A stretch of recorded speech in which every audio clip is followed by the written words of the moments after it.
Hi, kids! Kids, today we will learn what are renewable and non-renewable sources of energy. So let's start. We have learned that there are different types of sources of energy. Chemical energy, nuclear energy, stored mechanical energy, gravitational energy, sound energy, electrical energy. Now we will learn which sources of energy are called renewable sources of energy and which sources of energy are called non-renewable sources of energy. Let's first start with renewable sources of energy. Sources of energy that are easily replaced by nature, and we can keep using them forever. That is, they will not be finished over time, no matter how much you use them.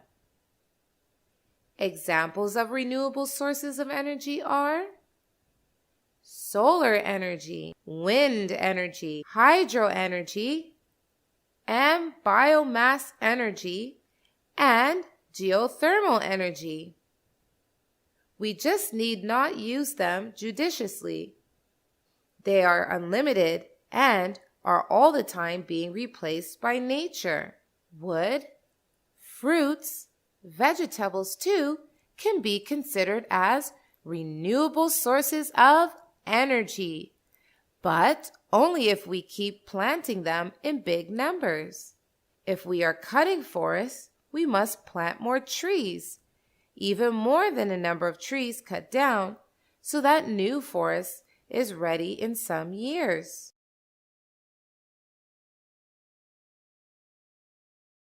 Solar energy. Sunlight is a very important source of energy. All the plants need sunlight to grow and give us food, wood, medicine, cotton, and much more. It's the direct sunlight that all plants use to produce food and grow. We get vitamin D from this sunlight. Many types of solar power plants use sunlight to produce electricity. Sunlight can be directly used to cook food using solar cookers, and many more devices are there to trap the solar energy and bring it to use. Solar energy is clean and free energy and is abundantly available. Only disadvantage is that it's not available all the time. It's not available 24 hours of the day and also not 12 months of the year. Now let's learn wind energy. Heat from the sun that differentially heat the environment of the earth, that is, the Earth's atmosphere and Earth's surface are unevenly heated. There are different temperatures at different places on Earth, and this difference in temperature causes warmer air to move up and cooler air to move down. And this moving of air is called wind. And this wind energy is trapped to serve various purposes. Windmill. Windmill uses the kinetic energy of the wind to pump the underground water and to grind grain. And big wind turbines use the kinetic energy of the wind to produce electricity that lights our home and much more. So, wind energy is another renewable source of energy on Earth. And sun is the driving force behind wind energy. The only disadvantage of wind energy is that the speed of wind keeps changing. So does the wind energy. Now let's learn hydro energy. Like wind, water is also always flowing on Earth's surface. And this flowing water possesses kinetic energy that can be trapped to produce electric energy. Big dams are created to trap the potential energy of water, and convert this potential energy of water to kinetic energy of water, which is then used to produce electricity. Next is biomass energy, or the energy stored in dead or living plant and animal matter. Plants use the solar energy to grow and produce fruit. And these fruits, vegetables, all store energy. This energy is transferred to those who eat it, animals or humans. So the energy is stored in all living organisms, living or once living. Even the dead remains of the once living things possess energy. That is, plants, waste, and dead decaying animals all have stored energy in them, which is known as bioenergy. And this biomass energy can be trapped in various ways. Burning of biomass like wood and other waste from the plant matter releases energy in the form of heat. That can be used to produce electricity. Decomposition, garbage, human and animal waste, dead animals, all can be left to rot. And that releases a gas called biogas, also known as methane gas or landfill gas. And this biogas is a very good fuel which can be used for cooking, and it can be used to produce electricity too. Now let's learn about another renewable source of energy, and it's geothermal energy.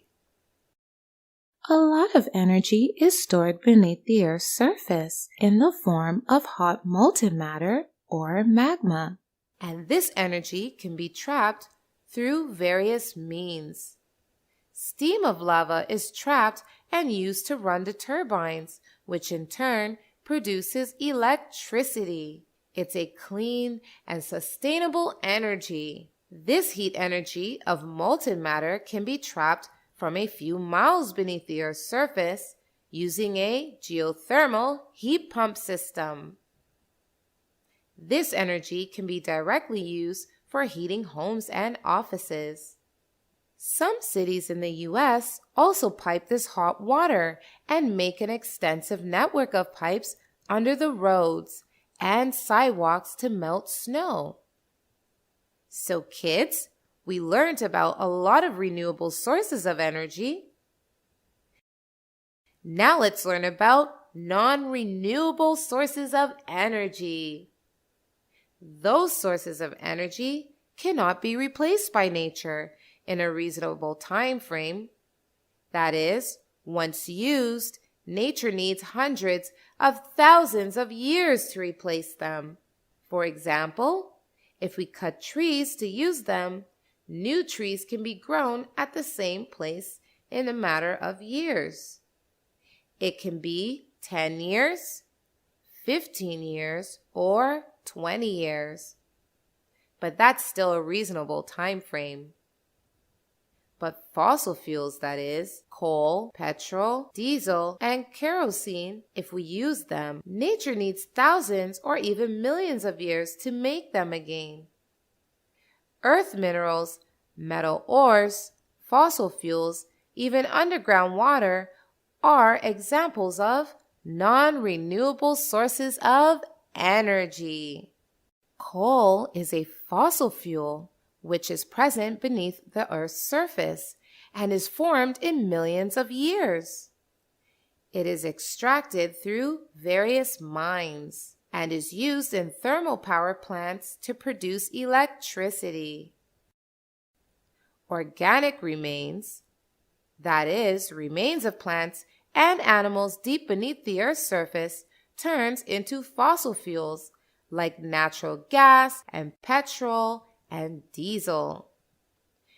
Due to the immense pressure and temperature in millions of years, these fossil fuels possess a lot of energy and are used in vehicles and thermal power plants to produce electricity. But we are using them at an alarming rate. And if we continue to use them at this rate, they will be vanished in some years, and nature will need millions of years to make them again. They also have many other disadvantages. They pollute the environment, cause global warming, so are not good for human health too. So kids, today we learned a lot about renewable and non-renewable sources of energy.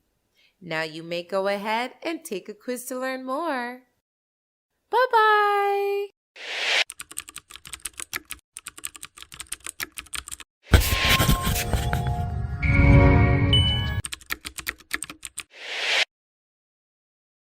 Tootway has thousands of animated videos on math, English, and science to clear the core basics of these subjects.